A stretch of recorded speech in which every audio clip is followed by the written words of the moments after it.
எப்பவும் சொல்லாம கொள்ளாம உங்க வீட்டுக்கு வந்துருவா. நீங்களும் உங்க வீட்டுக்கு வந்தது எங்க கிட்ட சொல்ல மாட்டீங்க. அதே மாதிரிதான் இந்த தடவையும் நடந்துச்சுன்னு நினைச்சிட்டு விட்டுட்டோம். அப்ப வீட்டுல எல்லாரும் தெரியுதுல்ல, எனக்கு போன் பண்ணி கேட்க வேண்டியதானே? நைட்டு ரொம்ப லேட் ஆயிடுச்சு மாமா, அதான் கால் பண்ணல. நடுக்கூர் சாம வரைக்கும் ஒரு பொண்ணு வரல, இது வரைக்கும் தேடாம இருக்கீங்க. என்னையா குடும்பம்? வெளியே சொன்னா வெக்கம். பாத்தியா, தப்புன்னு சொன்ன உடனே உங்க அப்பா தலை குனிறார். ஆனா நீ எப்படி இருக்க? ஏய், உன் மேலதானா எனக்கு சந்தேகம். என்ன பண்ண பொண்ண? மாமா என்ன மாமா பேசுறீங்க? நான் அவளை என்ன மாமா செய்ய போறேன்? அவ என் வைஃப் மாமா. செஞ்ச தப்பெல்லாம் ஒத்துக்கிட்டு இனிமேல் எந்த தப்பும் செய்ய மாட்டேன்னு சொல்லிட்டு வந்தா. நான் தான் அவளை நம்பாம என்னென்னமோ டெஸ்ட் எல்லாம் பண்ணேன். அதுக்கப்புறம் அவ ரொம்ப சின்சியரா தான் மாமா இருந்தா. சரி, நான் தான் அவளை சரியா புரிஞ்சுக்கலன்னு சொல்லி இதை அவளுக்கு புரிய வச்சு இனி நம்ம லைஃபை சந்தோஷமா ஆரம்பிக்கலாம்னு சொல்லி ஆரம்பிச்சோம் மாமா. அந்த நேரம் பார்த்து இந்த மாதிரி ஆயிடுச்சு மாமா. நீ சொல்றத எதுவுமே நம்ப முடியல. நம்புற மாதிரி இல்லையா மாமா? அப்போ உங்க பொண்ணு உண்மையிலேயே திருந்தி வரலையா? என் பொண்ணு எங்கடா? அது உங்ககிட்ட தான் நாங்க கேட்கணும்னு நினைச்சிட்டு இருக்கோம். ஏன்னா அவ இது வரைக்கும் எங்க போறா எங்க வராங்கிறதெல்லாம் எங்க கிட்ட சொல்றது கிடையாது. ஆனா எனக்கு தெரிஞ்சு இதுல பாதி நேரம் அவ உங்களை பாக்குறதுக்கு தான் வந்துட்டு இருக்கா. இத பத்தி கூட கேட்டு அவகிட்ட நான் நிறைய தடவை சண்டை போட்டிருக்கேன். அதையும் உங்ககிட்ட கண்டிப்பா சொல்லிருப்பாளே. ஏன்னா இந்த வீட்டுல நடக்கிற சம்பந்தமே இல்லாத விஷயங்களை கூட அவ உங்ககிட்ட சொல்றா. இத சொல்லாமலா இருந்திருப்பா. இப்ப அவ எங்கன்னு உங்களுக்கும் தெரியலனா நம்ம எல்லாரும் சேர்ந்து தானே அவளை தேடணும். அதை விட்டுட்டு கம்ப்ளைண்ட் கொடுக்குற மேலே கேஸ் போடுற மாதிரி இங்க வந்து தேடிட்டு இருக்கீங்க. அவ எப்படி மாமா இங்க இருப்பா? அத இப்ப ஆளு வந்து சொல்லுவாங்க. தலைவரே, என்னடாச்சு? எல்லா இடத்துலயும் தேடிட்டோம், உங்க பொண்ணு எங்கேயுமே இல்ல. இதைத்தானே மாமா நானும் சொன்னேன். அவ இங்க இல்ல மாமா. நாங்களும் அவளை தான் தேடிட்டு இருக்கோம், புரிஞ்சுக்கோங்க. இதை பாருங்க மாமா, அவளுக்கு யாரெல்லாம் தெரியுங்கிறத எங்களை விட உங்களுக்கு தான் அதிகமாக தெரியும். அதனால எல்லா இடத்துலையும் விசாரிச்சுட்டு அவள் எங்கே இருக்காங்கிற உண்மையை எங்ககிட்ட சொல்லுங்க. நாங்களும் அவளை தேடிட்டு தான் இருக்கோம். நாளைக்குள்ள கிடைக்கலன்னா நம்ம எல்லாரும் போய் போலீஸ் ஸ்டேஷனில் கம்ப்ளைண்ட் பண்ணிடலாம். அவங்க நிச்சயமாக கண்டுபிடிச்சு கொடுத்துருவாங்க. ஏய், என் பொண்ணை எப்படி கண்டுபிடிக்கிறதுன்னு எனக்கு நல்லா தெரியும். எனக்கு உன் மேலதான் சந்தேகமா இருக்கு. உன்னால என் பொண்ணுக்கு ஏதாவது ஒன்று ஆட்சியில் தெரிஞ்சிச்சு, உன்னை சும்மா விட மாட்டேன். என்னடா எப்படி கத்திட்டு போறாரு? நீ அனிதா அங்கேயே ஒளிச்சு வச்சிருக்கேன்னு? என்னப்பா, அந்த ஆள் தான் ஏதோ ஒரு பைத்தியக்காரத்தனமா பேசிட்டு போறாருன்னா நீங்களும் அதுக்கேற்ற மாதிரி என்ன கேள்வி கேட்குறீங்க? அதுக்கு இல்லடா, இங்கேயும் இல்ல அங்கேயும் இல்லைன்னா வேற எங்க தான் இருக்கிறா? தெரியலையேப்பா. என்னடா இப்படி சொல்ற? பயமா இருக்குதாடா? பா, நீங்க ஒன்றும் கவலைப்படாதீங்கப்பா. உங்க நல்ல மனசுக்கு அவளுக்கு எதுவுமே ஆகாது. சீக்கிரம் அவ கிடைச்சிடுவா.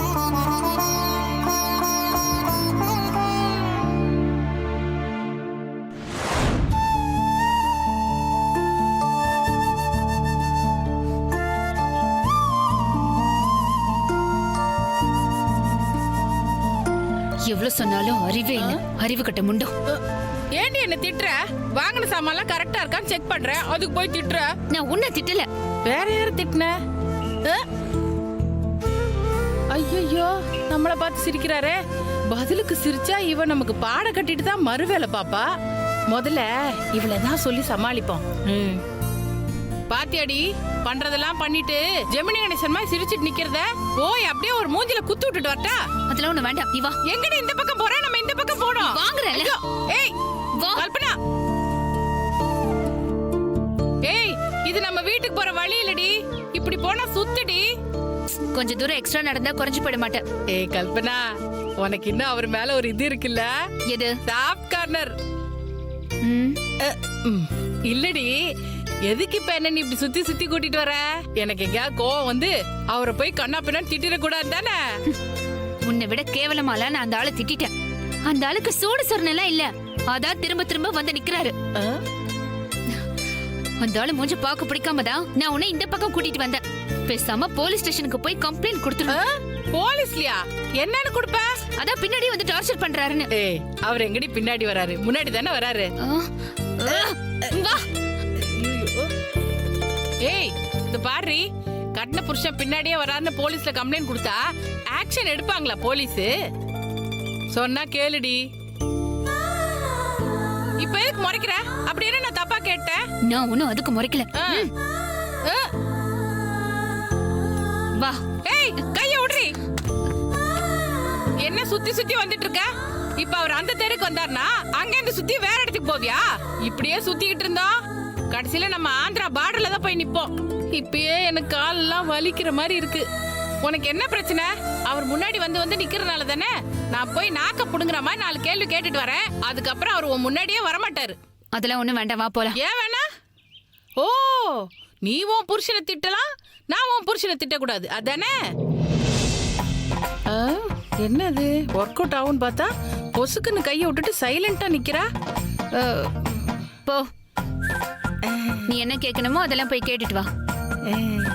போன்னு சொல்றேன்ல. இப்ப பாரு எப்படி போய் நாக்க புடுங்குற மாதிரி கேக்குறேன்னு. போ. சாரிங்க, கோச்சுக்காதீங்க. நான் இப்ப உங்களை திட்ட போறேன். திட்டது பொறுக்காம அவ வந்து என்ன இழுத்துட்டு போனானா இன்னும் நீங்க அவ மனசுல இருக்கீங்கன்னு அர்த்தம். இல்லன்னா இல்லன்னு அர்த்தம். அதுக்கு மேல தலை விதி. ஏங்க, உங்களுக்குலாம் கொஞ்சமாவது அறிவு இருக்கா? ஒரு தடவை சொன்னா புரியாது. அவதான் வராத, என் முன்னாடி நிக்காதன்னு சொல்றாள். எதுக்கு அவ முன்னாடி வந்து நின்னுட்டு இருக்கீங்க? கொஞ்சமா சூடு சொரண வெக்கம் எதுவுமே கிடையாதா? நீங்க பதிலுக்கு ஏதாவது பேசுங்க, இல்லன்னா அவளுக்கு டவுட் வந்துரும். அதை கேக்குறதுக்கு நீங்க யாரு? நானா? நான் அவ அம்மா. நான் அவ புருஷன். உங்களை விட எனக்கு தான் ரைட்ஸ் ஜாஸ்தி. என்னம்மா இவரு ரைட்ஸ் கிட்ஸ் என்னென்னமா பேசிட்டு இருக்காரு? என்னையா பெரிய ரைட்ஸ்? அவ கழுத்துல தாலி கட்டி இருக்கிறா அதானே?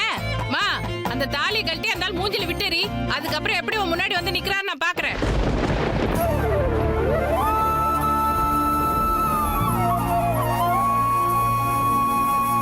ஏதாவது ரியாக்ஷன் இருக்கா? ஏன் அத்தை இப்படி சொன்னீங்க?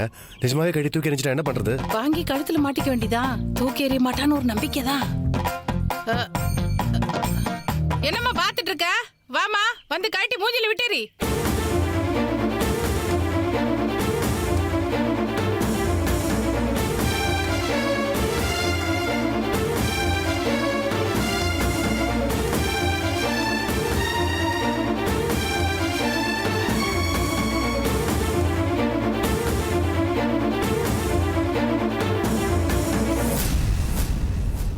எங்க வச்சு என்ன பேசணும்னு அறிவில்லை உனக்கு? ரோட்ல வச்சு பேசுற பேச்சா இது? ச்சே, அசிங்கப்படுத்திட்டு இருக்கா. வா.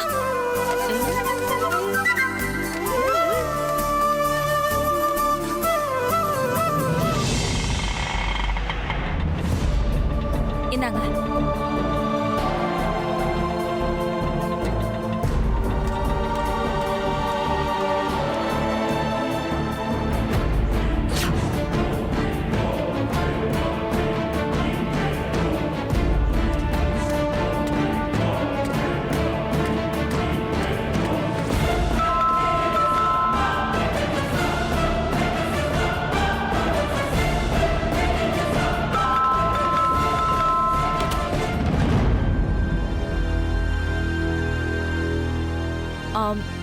வேதா, உன்னை தேடி ஹாஸ்பிட்டல் போயிருந்தேன். நீ டிஸ்சார்ஜ் ஆகி வீட்டுக்கு போயிட்டதா சொன்னாங்க. நீ டிஸ்சார்ஜ் ஆகி போனதை மல்லிகா கிட்ட சொல்லலையா? பாவம், அவளுக்கு தெரியாது போல இருக்கு. சொன்னாங்களா இல்லையான்னு எனக்கு தெரியாது. என்னம்மா இப்படி சொல்ற? அவளுக்கு கண்டிப்பா சொல்லி ஆகணும்ல. இப்ப என்ன முன்ன மாதிரியா? அவளும் இப்ப உன்ன மாதிரி தான். இப்ப எதுக்கு வந்தீங்க? முதல்ல அதை சொல்லுங்க. நாகராஜ் தம்பி இல்ல? இங்க இல்லாம வேற எங்க போயிட போறாரு? உள்ளதான் இருக்காரு. அப்போ உள்ள போய் பேசலாமே. இல்ல, விஷயம் அந்த மாதிரி. உங்க வீட்ல இருக்க யாருக்காவது தெரிஞ்சா உனக்கு தான் பிரச்சனை. உள்ள வாங்க.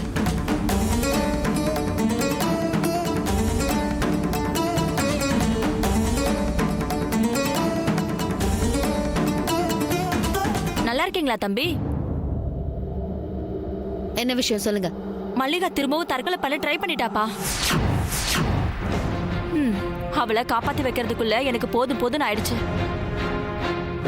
என்னால தானே நாகராஜ் இப்படி பண்ணிட்டாருன்னு புலம்பிக்கிட்டே இருக்கா. என்னால அவளை கட்டுப்படுத்தி வைக்கவே முடியலமா. அதான் உங்ககிட்ட சொல்லிட்டு போலான்னு வந்தேன். நாளைக்கு எதுனா ஒண்ணுனா நீங்க என்கிட்ட தானே கேப்பீங்க. நீங்க தாம்மா ஏதாவது செய்யணும். என்ன செய்ய சொல்றீங்க? என்னம்மா இப்படி சொல்றீங்க? என்னதான் இருந்தாலும் உன் புருஷனோட வாரிசு, இந்த வீட்டோட வாரிசு அவ வயித்துல வளருதுல்ல.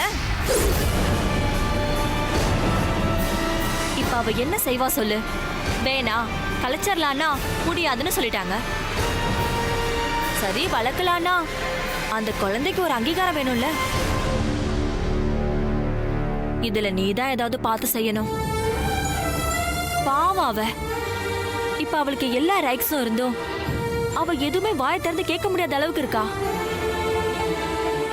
உனக்காக அவ எவ்வளவு விட்டு கொடுக்க தயாரா இருந்தப்போ நீ கொஞ்சம் அவளுக்காக பெருந்தன்மையா நடந்துக்கிறது தானே முறை. இப்ப நான் அவளுக்காக இங்க வந்து பேசுறேன்னு தெரிஞ்சா கூட என் மேல ரொம்ப கோவப்படுவா. ஆனா வேற வழி இல்லையே. எத்தனை நாள் தான் நான் அவளை கண்காணிக்க முடியும்? என் கண்ணில் மண்ணை தூவிட்டு திடீர்னு ஏதாவது பண்ணிக்கிட்டா என்ன பண்றது? அப்பன் பேர் தெரியாத குழந்தைய சமக்கிறோம் தான் அவளுக்கு பெரிய பிரச்சனையே. அதுக்கு ஒரு வழியே சொல்லிட்டீங்கன்னா எல்லா பிரச்சனையும் முடிஞ்சிருமே. சரி நான் கிளம்புறேன். அழுதுட்டு இருந்தவளை சமாதானப்படுத்தி வச்சுட்டு பக்கத்துல ஒரு ஆளையும் காவலுக்கு வச்சுட்டு அவசர அவசரமா வந்தேன். நான் சொல்றத சொல்லிட்டேன். இதுக்கப்புறம் நீங்க தான் முடிவு பண்ணணும். யோசிச்சு சீக்கிரமா ஒரு முடிவுக்கு வாங்க. பாவம் புள்ளத்தாச்சு, ஏதாவது பண்ணிக்கிட்டானா 7 ஜென்மத்துக்கும் அந்த பாவம் சும்மா விடாத. நான் வரேன்.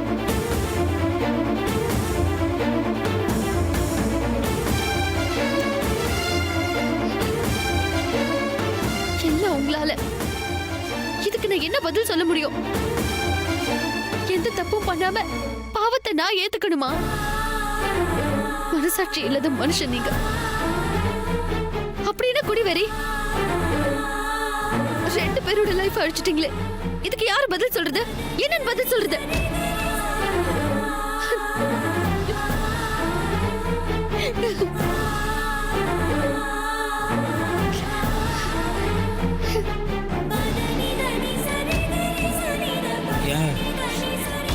ஏங்க அந்த பொண்ணு இதை பண்ணியே போதுங்க. அப்படிலாம் ஆகாம நீங்க தான் பார்த்துக்கணும்.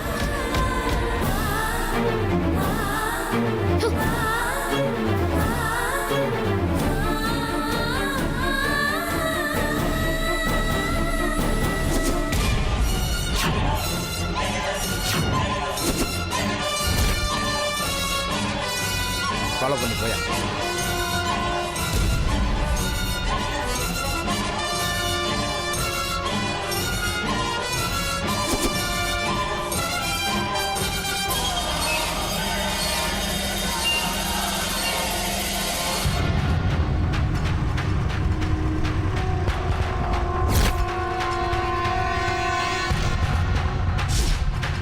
ஃபாலோ பண்ணுறியா? என்னையா வண்டியை நடுரோட்டில் நிப்பாட்டி பார்க்குறேன். நம்ம ஃபாலோ பண்ண தெரிஞ்சு போச்சா? ஏதோ ரிப்பேர்னு நினைக்கிறேன் சார்.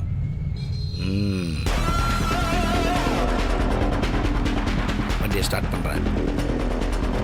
ஃபாலோ பண்ணு. போ போ போ போ போ.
ஆனா சத்தியமா சொல்றேன் மாமா, மன வருத்தத்தோட சீரியஸா தான் நான் உங்க பொண்ணை தேடிட்டு இருக்கேன். இது உங்க மேல சத்தியம் மாமா.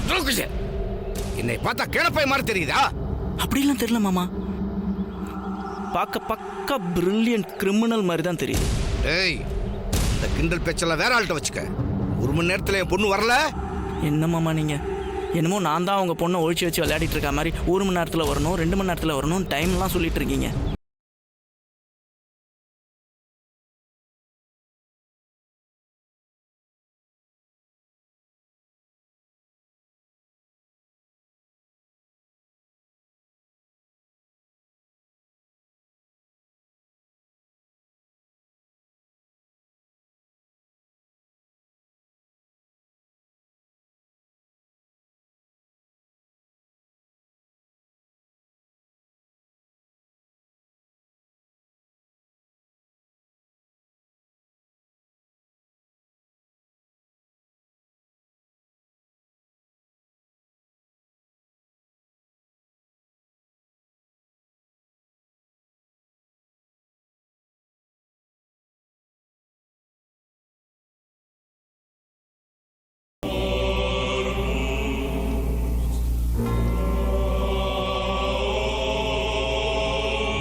என்னதான் இருந்தாலும் உன் புருஷனோட வாரிசு, இந்த வீட்டோட வாரிசு அவ வயித்துல வளருது இல்ல? பாவம் அவ. இப்ப அவளுக்கு எல்லா ரைட்ஸும் இருந்தும் அவ எதுவுமே வாயை திறந்து கேட்க முடியாத அளவுக்கு இருக்கா.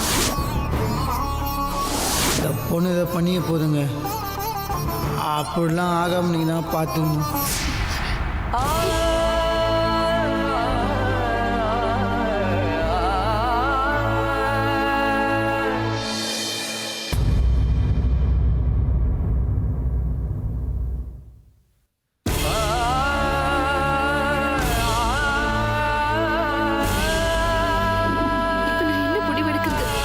குழப்பமா இருக்கேன்.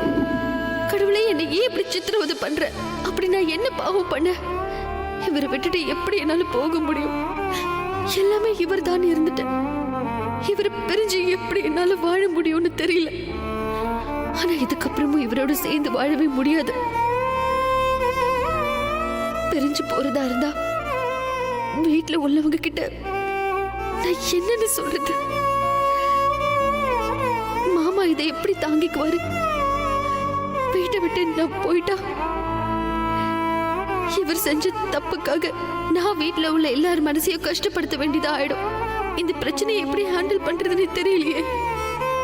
எந்த முடிவும் என்னால எடுக்க முடியலையே.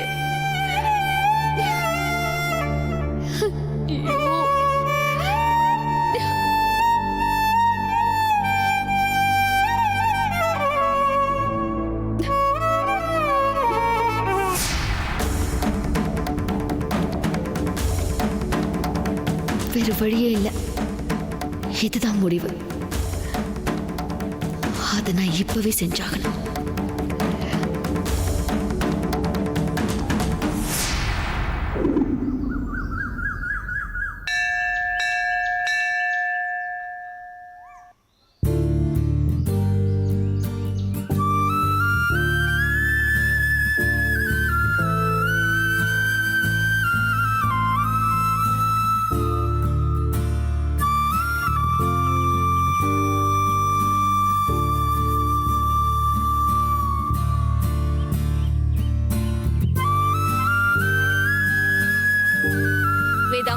நீ அவசரப்பட்டு ரொம்ப தப்பான முடிவு எடுத்திருக்க. நான் நல்லா யோசிச்சுதான் இந்த முடிவை எடுத்திருக்கேன். இதை தவிர வேற வழியே இல்ல. என்னத்தை யோசிச்ச? நாகராஜ் தெரியாம பண்ண தப்புக்காக நீ தெரிஞ்சே தப்பு பண்ண போற. நாளைக்கு நீ ஏன் நினைச்சாலும் அதை சரி பண்ணவே முடியாது. வேண்டாம். எதுக்கு சரி பண்ணணும்? கண்டிப்பா உன் மனசுக்கு தோணும். தோணாது. நாகராஜ் பிரிஞ்சு உன்னால இருக்க முடியாது. நானே முடியுங்கிற, நீயே முடியாதுங்கிற. நீ இப்போ எமோஷனல்ல பேசிட்டு இருக்க. அதுக்கப்புறமா என்ன பண்ணுவ? அதெல்லாம் இனிமேதான் யோசிக்கணும். அதை யோசிக்காம தான் வேற எண்ணத்துல இந்த முடிவு எடுத்த. இதுல தெரியலையா நீ தப்பான முடிவு எடுத்திருக்கேன்னு? இது பாரு, நாளைக்கு என்ன பண்ண போறோம், அடுத்த வருஷம் என்ன பண்ண போறோம்னு யோசிச்சலாம் எந்த முடிவும் எடுக்க முடியாது. ஏன்னா லைஃப்ல அடிக்கடி என்ன நடக்கும்னு யாருக்கும் தெரியாது. நிரந்தரம் இல்லாத வாழ்க்கை தான் நம்ம வாழ்க்கை. நானும் அதை தாண்டி சொல்றேன். அடுத்த செகண்ட் என்ன நடக்கும் நமக்கு தெரியாதுல்ல. ஒருவேளை நாளைக்கே நாகராஜ் தப்பு பண்ணலன்னு தெரிஞ்சா நீ என்ன பண்ணுவ?